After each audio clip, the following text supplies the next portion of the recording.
Bonsoir à tous, merci de votre fidélité. Vous êtes sur Télé Sud, c'est l'entretien du jour.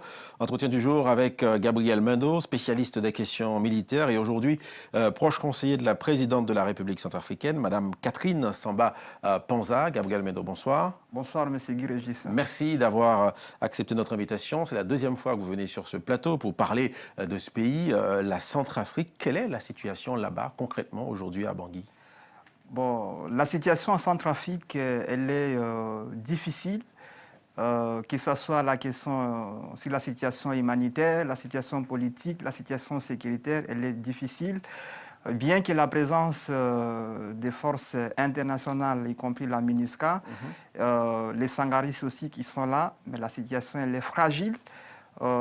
Tout ça parce qu'il y a aussi, d'une part, il faut signifier que les forces africaines qui sont au sein de la MINUSCA n'ont pas assez de moyens pour souvenir d'abord à leurs propres besoins, y compris les moyens matériels pour sécuriser la population.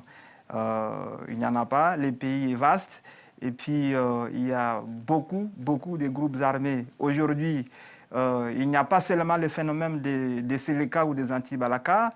Parmi les Séléka, il y a des divisions, il y a maintenant des phénomènes qu'on appelle les Séléka chrétiens, il y a des Séléka qu'on appelle aussi salafistes ou Séléka libanais, et puis parmi les anti-Balaka aussi, il y a des divisions, donc la situation devient un petit peu ingérable. Donc bref, le chaos n'est pas très loin là. Non, je ne suis pas du genre à plaider pour le chaos, mais la situation elle est difficile, mais la présidente elle tient les coups. Qu'est-ce qui explique justement ce regain de tension selon vous ? Écoutez, c'est d'abord l'immaturité politique depuis la classe politique centrafricaine. Tout le monde veut être président, tout le monde veut être ministre, tout le monde veut être conseiller, tout le monde veut être DG dans une entreprise publique, tout le monde veut gagner des millions de francs CFA. C'est ça la difficulté aujourd'hui en Centrafrique. C'est qu'on lui réclame des postes, des avantages, et elle résiste et donc elle s'attire juste comme ça des acrimonies. Non, écoutez, quand on est responsable politique, servir son pays, ce n'est pas en occupant un poste de responsabilité ou bien avoir de l'argent. Donc, quand on est patriote, on sert d'abord son pays, le reste, ça va venir après. Mais ce que j'ai remarqué, j'ai constaté avec la classe politique centrafricaine, c'est plutôt les postes de responsabilité qui les préoccupent, c'est l'argent facile qui les préoccupe.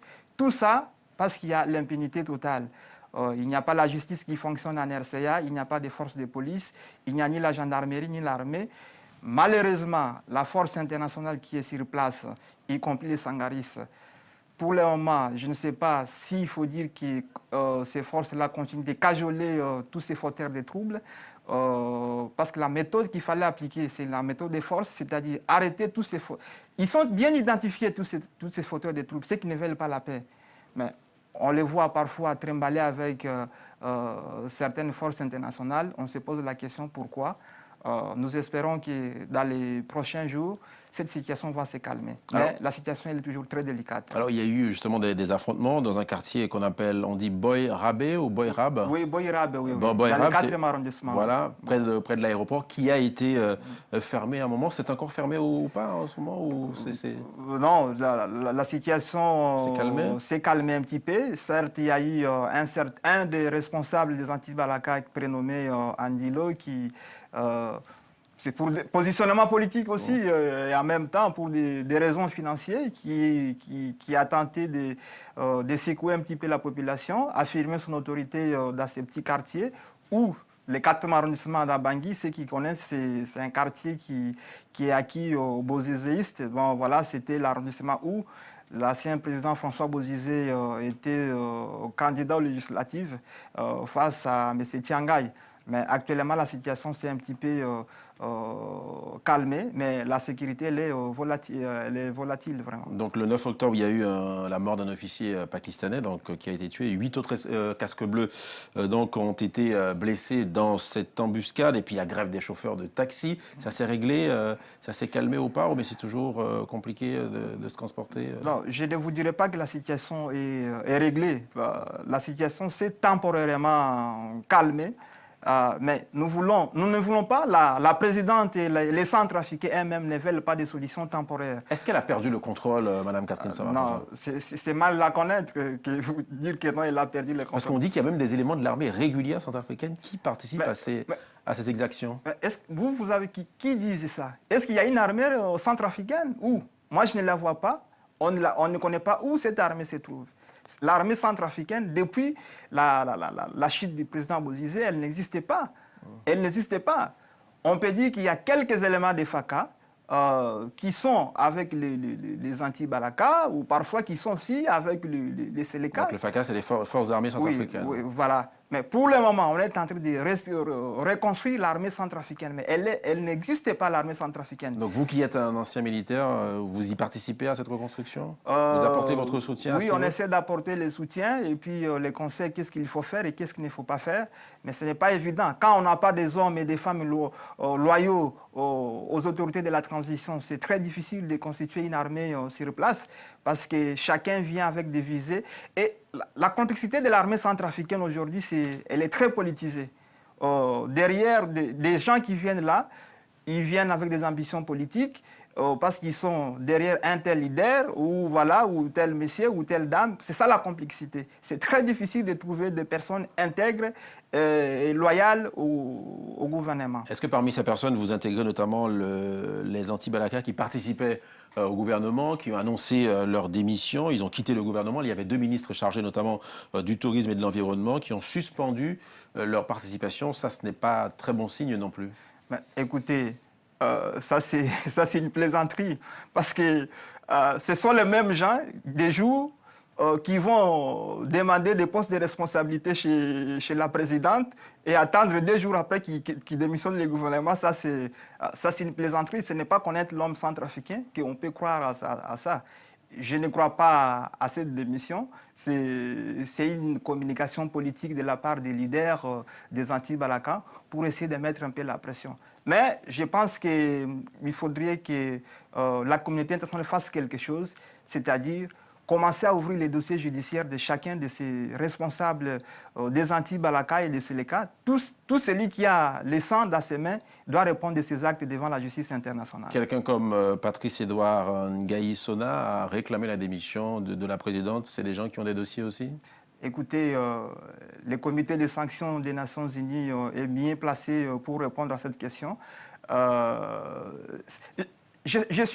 Personnellement, je suis très content de voir que peut-être la RCE vraiment en démocratie, Ngaï Sona, était avec Bozizé. À l'époque de Bozizé, est-ce que lui pouvait se permettre de demander la démission de Bozizé? Alors que le président, par exemple, du Conseil national de transition soit un petit peu en friction avec la présidente, qu'est-ce qu'il explique ça? Vous savez, il y a... c'est comme monsieur... Deuxième personnage de l'État. Oui, Bernard Madoff. Quelqu'un qui a ruiné aujourd'hui le monde financier en 2008, qui a, voilà, se met aujourd'hui dans une posture de nous introduire la leçon de la bonne gestion, de maîtrise budgétaire, c'est quand même un souci terrible. Pour répondre directement à votre question, tout ça, c'est des ambitions politiques. Tout le monde veut être le président. Lui, il prétend que non, voilà, la présidente ne lui a pas associé dans la décision de nomination du nouveau Premier ministre en la personne de Mahamat Kamoun, d'où il essaie de monter sa petite musique. Donc, elle n'a rien à se reprocher, Mme Samba Panza. Écoutez, j'ai vu tous les dossiers. Il n'y a aucun centime qui a été détourné. Sur donc, ce qu'ils appellent l'Angola Gate. Donc l'Angola a fait un don de 10 millions de dollars donc, au gouvernement centrafricain. Une bonne partie de cette somme n'est jamais arrivée apparemment dans les caisses de l'État. Écoutez, monsieur, c'est une fausse blague. Voilà, c'est une fausse. Ce n'est pas. Est-ce que vous voyez que Mme Catherine Samba a une tête qui peut couvrir la fraude ou bien le détournement? Elle dit qu'elle peut, comment dire, donner la liste de ceux qui ont bénéficié de l'argent. Oui, c'est ça. Mais quand le président du CNT lui-même, qui a bénéficié de millions de francs CFA. Où est passé cet argent alors? Mais pour le fonctionnement, attendez, je reviens. Il a bénéficié de millions de francs CFA pour le fonctionnement du CNT. Mais lui qui veut être un messie de la transparence, mais le CNT n'est pas au courant du montant qu'il a perçu. Qu'il dise au CNT combien a-t-il perçu. Mais lui, il a perçu personnellement pour lui ou pour l'organisme? Pour l'organisme. On ne sait jamais où est passé cet argent. En dehors de ça, il y a eu les dons du président Sassou pour réhabiliter le CNT. On n'a jamais su où est passé cet argent. Mais aujourd'hui, par des postures politiques, parce qu'il veut être chef de l'État, voilà, il veut chercher à créer avec des fausses alliances avec les Ngaïsona et les Mekassoa pour créer un petit coup d'État au niveau du CNT contre la présidente. Mais de qui se manque-t-il? De qui se manque-t-il? Donc pour vous, il n'y a pas de malversation? Je vous dis, j'ai eu accès au dossier, j'ai parlé avec tout le monde, en particulier ceux qui ont été en Angola, ceux qui ont eu... certes, il y a eu une petite erreur au niveau des transactions, c'est-à-dire, parce que l'argent est arrivé en dollars, en liquidité des dollars. Mais les premiers, il fallait... Toutes les banques au niveau de la RCA, donc, au niveau des Bangui, étaient incapables d'échanger cet argent-là. Mais il fallait trouver la transaction. C'est à la demande de toutes les banques à Bangui que cet argent devait être monnayé au niveau du Cameroun. Donc il y a eu une commission de 400 000 $ qui est sortie à partir... Mais ça n'a pas été détourné. Il y a la traçabilité de cet argent-là. Mais quand les gens, par des postures politiques, cherchent à rouler, à créer des événements, soit en disant que l'argent a été détourné, c'est une plaisanterie. Est-ce que les jours de Mme Catherine Samba-Panza sont comptés aujourd'hui à la tête de ce pays, parce qu'elle reçoit des coups de tous les côtés? Écoutez, c'est les Centrafricains à de décider de ce jour. Ce n'est ni un politicien centrafricain ou qui que ce soit de décider de ce jour. Tant qu'elle va continuer à avoir la légitimité et le soutien de la population centrafricaine. Parce qu'aujourd'hui, même les anti-Balakans, dont la population centrafricaine chantait que non, voilà, ils sont maintenant des zéros. Aujourd'hui, la population centrafricaine commence à avoir marre des attitudes des anti-Balakans. Parce que les anti-Balakans commencent aujourd'hui à faire des actions qui ne cadrent plus avec la résistance contre les Séléka.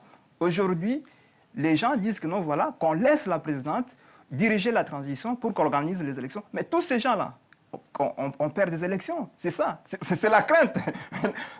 Toutes ces manœuvres, c'est de ne pas aller aux élections. Voilà, donc merci en tout cas d'être venu jusqu'à nous, M. Gabriel Mendo. Je rappelle qu'il y a plus de 6000 personnes qui sont allées se réfugier dans les camps. Donc situation difficile en ce moment donc, en Centrafrique. Merci d'être venu nous parler de ce pays. C'est la fin de cette émission. Très belle soirée sur Télé Sud.